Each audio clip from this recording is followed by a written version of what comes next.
જય શ્રી કૃષ્ણ, જય સ્વામિનારાયણ. મારા દર્શના કિચનમાં તમારું સ્વાગત છે. અને આજે હું તમારી સાથે વઘારેલી રોટલીની રેસીપી શેર કરીશ. ચાલો તો આપણે બનાવવાનું શરૂ કરીએ. આપણે ગેસને ચાલુ કરી દઈશું. હવે એને આપણે 3 ટેબલ સ્પૂન તેલ નાખીશું.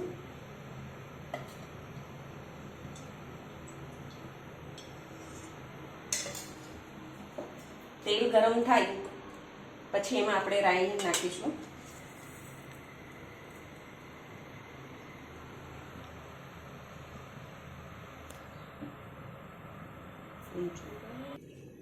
હવે તેલ ગરમ થઈ ગયું છે.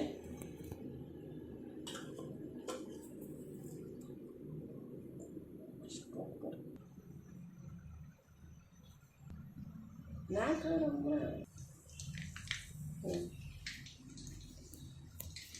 આ રાઈ તતડી ગઈ છે તો એમાં આપણે 1 ટેબલ સ્પૂન જીરું નાખી દઈશું. જીરું સહેજ તતડે એટલે આપણે લસણ નાખી દઈશું.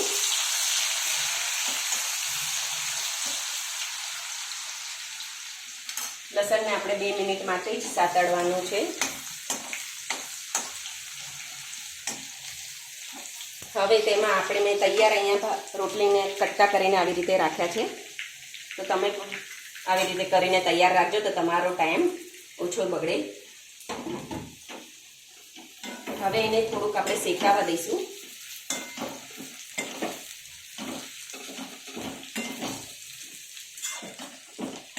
એ થોડીક વાર શેકાશે અને પછી આપણે એમાં જો છાશ નાખીશું ને તો એનો ટેસ્ટ બહુ સરસ આવે છે.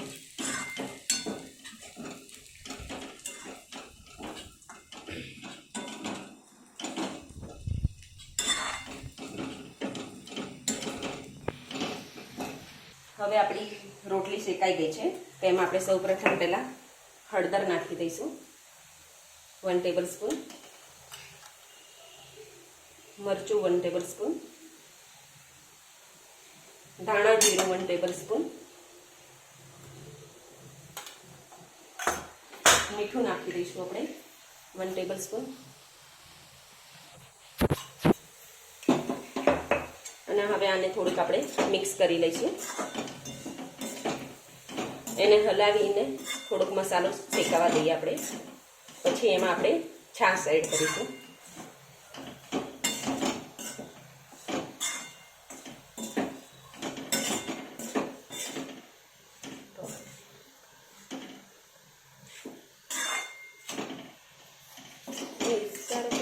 હવે આપણે એમાં છાશ એડ કરીશું. આ મેં આપણા ઘરના દહીંની જ છાશ બનાવેલી છે અને મારું દહીં પણ થોડુંક ખાટું હતું એટલે હું એમાં થોડુંક પાણી પણ એડ કરીશ.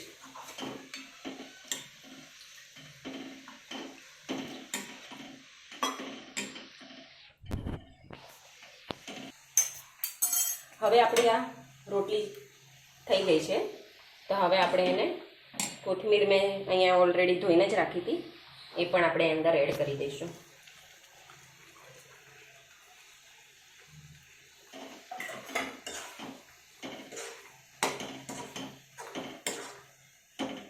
તમે જોઈ શકો છો આપણી રોટલી મસ્ત મસાલેદાર તૈયાર થઈ ગઈ છે. હવે જો આપણે મસ્ત મસાલેદાર રોટલી થઈ ગઈ છે તૈયાર. હવે આપણે ગેસ બંધ કરી દઈશું અને ગરમા ગરમ એને સર્વ કરીશું. ગાઈઝ આપણે તૈયાર થઈ ગઈ છે. ગરમા ગરમ આપણે રોટલી સર્વ કરીશું અને હું ઉપરથી એમાં થોડા કોથમીરના પાન ઉમેરી દઈશ. તો તમને મારો આ વિડીયો ગમ્યો હોય તો મારી ચેનલને લાઈક કરો, સબસ્ક્રાઈબ કરો અને શેર કરો. જય સ્વામિનારાયણ. બાય.